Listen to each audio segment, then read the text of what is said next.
अगर नवरात्रि के दूसरे दिन मां ब्रह्मचारिणी की पूजा करने में आपने चुपचाप इन कुछ नियमों का पालन कर लिया, तो जो कम नहीं बन पा रहे हैं, वे सारे काम इस पूजा के माध्यम से पूरे हो जाएंगे। राधे राधे दोस्तों, जय श्री कृष्णा। नवरात्रि का पर्व भारत ही नहीं, बल्कि पूरे विश्व में भक्ति और साधना का अद्भुत समय माना जाता है। ये 9 दिनों का पर्व देवी शक्ति की उपासना का पर्व है, जिसमें प्रत्येक दिन देवी माँ के अलग अलग रूप की पूजा की जाती है। इन 9 रूपों को नवदुर्गा कहा जाता है। पहले दिन माता शैलपुत्री की पूजा होती है, जिनकी पूजा और विधि का वीडियो आपको हमारे चैनल पर मिल जाएगा। तो जरूर देखिए कि मां शैलपुत्री की पूजा करने से क्या क्या लाभ होते हैं। और अब दूसरे दिन मां ब्रह्मचारिणी की पूजा होती है।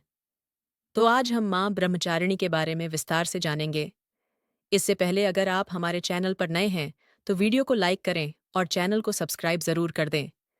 ब्रह्मचारिणी का अर्थ है ब्रह्म का आचरण करने वाली, या तप और साधना में लीन रहने वाली। वे तपस्या और संयम की देवी हैं। नवरात्रि का दूसरा दिन विशेष महत्व रखता है, क्योंकि यह दिन हमें धैर्य और संयम से रहना सिखाता है। माता ब्रह्मचारिणी की पूजा करने से व्यक्ति के भीतर आत्मबल और संकल्प शक्ति का विकास होता है।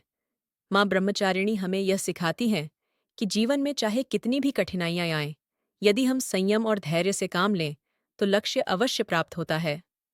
मां ब्रह्मचारिणी का स्वरूप बहुत सरल है। उनके एक हाथ में जपमाला है, जो तप और भक्ति का प्रतीक है। दूसरे हाथ में कमंडल है, जो संयम, संतोष और साधना का प्रतीक है। वे सफेद वस्त्र धारण करती हैं, जो शुद्धता और पवित्रता का प्रतीक है। उनका रूप शांत, सौम्य और दिव्य है। मां ब्रह्मचारिणी के चेहरे पर करुणा और दृढ़ता दोनों का संगम झलकता है। उनका नाम ब्रह्मचारिणी क्यों पड़ा? ब्रह्मचारिणी शब्द 2 भागों से मिलकर बना है। एक ब्रह्म, जिसका अर्थ है सर्वोच्च सत्य या ईश्वर। दो चारिणी, जिसका अर्थ है आचरण करने वाली, अर्थात जो देवी ब्रह्म के मार्ग पर चलती हैं, ईश्वर की साधना में लीन रहती हैं, वही ब्रह्मचारिणी कहलाती हैं। अब जानते हैं कि मां ब्रह्मचारिणी की पूजा कैसे करनी है और क्या-क्या सामग्री रखनी है। नवरात्रि के दूसरे दिन मां ब्रह्मचारिणी की पूजा करने के लिए आपको सुबह जल्दी उठकर स्नान करना चाहिए और शुद्ध वस्त्र धारण करने चाहिए। घर के मंदिर या पूजा स्थान को स्वच्छ और पवित्र कर लेना चाहिए। मंदिर या चौकी पर सफेद या लाल कपड़ा बिछाएं। उस पर देवी की प्रतिमा या चित्र स्थापित करें। पूजा के स्थान पर कलश स्थापना अवश्य करें, क्योंकि नवरात्रि में कलश को देवी शक्ति का प्रतीक माना जाता है। आपको पूजा विधि को ध्यान में रखते हुए सबसे पहले आसन ग्रहण करना है और अपना मुख पूर्व या उत्तर दिशा की ओर करके बैठें। उसके बाद संकल्प लें। हाथ में जल, चावल और पुष्प लेकर माता की पूजा का संकल्प करें। फिर आपको मां ब्रह्मचारिणी के मंत्र का आवाहन करना है। AUM ब्रह्मचारिणीय नमः कहकर देवी का ध्यान करें। फिर आपको मां की प्रतिमा का अभिषेक करना है। शुद्ध जल, गंगा जल या पंचामृत से प्रतिमा को स्नान कराए। श्रृंगार के लिए पुष्प, वस्त्र, चंदन, अक्षत और आभूषण से सजाए। आपको मां के आगे धूप दीप प्रज्वलित करने हैं। घी का दीप जलाना है, जो विशेष फलदायी माना जाता है। भोग अर्पण मिश्री, गुड़ और शक्कर का भोग अर्पित करें, क्योंकि यह मां ब्रह्मचारिणी को अति प्रिय है। अंत में मां की आरती करें और परिवार सहित प्रसाद ग्रहण करें। पूजा करते समय आपको कुछ बातों का ध्यान भी रखना है, जैसे पूजा करते समय मन को एकाग्र रखें। असत्य या छल कपट के साथ पूजा न करें। घर में शराब का सेवन न करें, और जो व्यक्ति शराब का सेवन करता है उसे घर में प्रवेश न करने दे। नवरात्रि के दिनों में ब्रह्मचर्य का पालन करना शुभ माना जाता है। मांस मदिरा से पूर्णतः दूर रहें। भोजन सात्विक और शुद्ध ही ग्रहण करें। मां के लिए 9 दिनों के व्रत रखें और व्रत में भी खाने की चीजों का ध्यान रखें। पूजा करने के बाद आपको मां ब्रह्मचारिणी की कथा सुननी है, जिसे सुनने मात्र से ही मन को शांति मिलती है। तो आइए शुरू करते हैं। प्राचीन काल में पर्वतराज हिमालय और रानी मेनका के घर एक दिव्य कन्या ने जन्म लिया। ये वही कन्या थीं जिन्होंने पिछले जन्म में सती का रूप धारण किया था और भगवान शिव के प्रति अपने प्रेम और समर्पण को सिद्ध किया था। सती ने जब अपने पिता दक्ष के यज्ञ में अपने पति शिव का अपमान होते देखा, तो उन्होंने अपने प्राणों की आहुति दे दी। सती ने मन ही मन संकल्प किया कि वे पुनः जन्म लेंगी और शिवजी को ही पति स्वरूप में प्राप्त करेंगी। इसी संकल्प के कारण वे अगले जन्म में पर्वतराज हिमालय के घर पार्वती रूप में उत्पन्न हुईं। कहते हैं, बचपन से ही पार्वती अत्यंत तेजस्विनी और दिव्य थीं। वे सदैव भगवान शिव का नाम जपती रहतीं।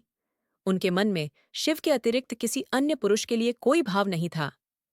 एक दिन नारद मुनि हिमालय के घर आए और उन्होंने पार्वती की कुंडली देखकर कहा, हे राजन, आपकी पुत्री का विवाह महादेव से ही होगा, लेकिन इसके लिए उसे कठोर तप करना होगा, तभी वे शिवजी को पति रूप में प्राप्त कर पाएंगी।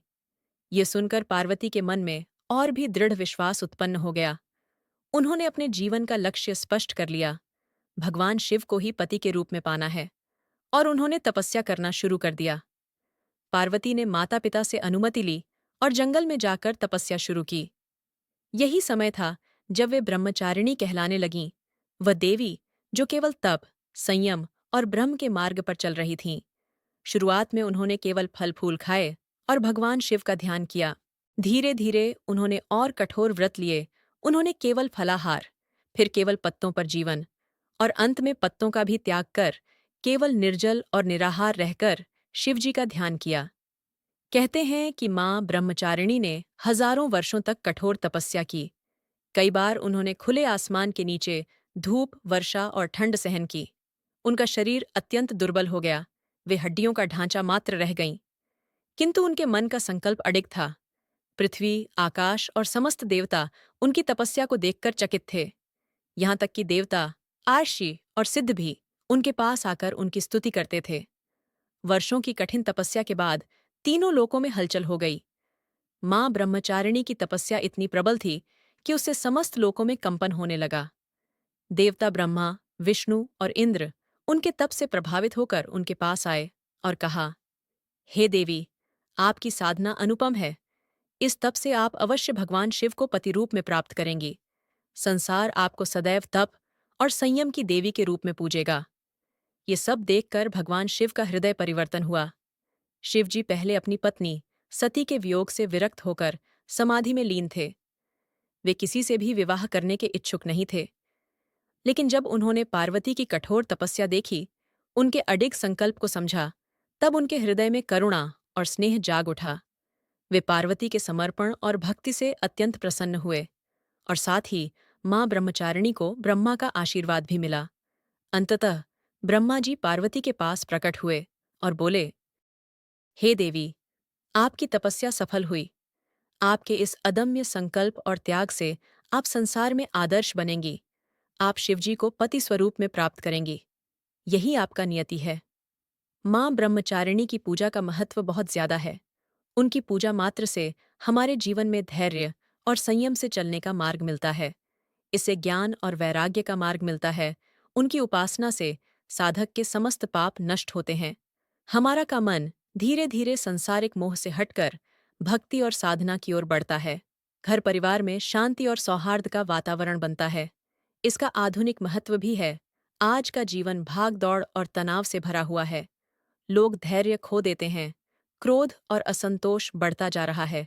मानसिक अस्थिरता हर जगह दिखाई देती है। ऐसे समय में मां ब्रह्मचारिणी की पूजा व्यक्ति को मानसिक शांति प्रदान करती है। उनका स्मरण करने से व्यक्ति का मन स्थिर होता है। पढ़ाई करने वाले विद्यार्थियों के लिए यह पूजा विशेष फलदायी है, क्योंकि इससे एकाग्रता और स्मरण शक्ति बढ़ती है। व्यापार और नौकरी करने वालों के लिए यह पूजा धैर्य और निर्णय क्षमता प्रदान करती है। गृहस्थ जीवन में यह पूजा पति पत्नी के बीच आपसी प्रेम और विश्वास को मजबूत करती है। नवरात्रि के दूसरे दिन मां ब्रह्मचारिणी की पूजा केवल एक धार्मिक अनुष्ठान नहीं है, बल्कि यह आत्मशक्ति और संयम का साधन है। जो साधक श्रद्धा और भक्ति से उनकी आराधना करता है, उसे आध्यात्मिक शांति और सांसारिक सफलता दोनों की प्राप्ति होती है। तो आप जरूर मां ब्रह्मचारिणी का आशीर्वाद प्राप्त करें।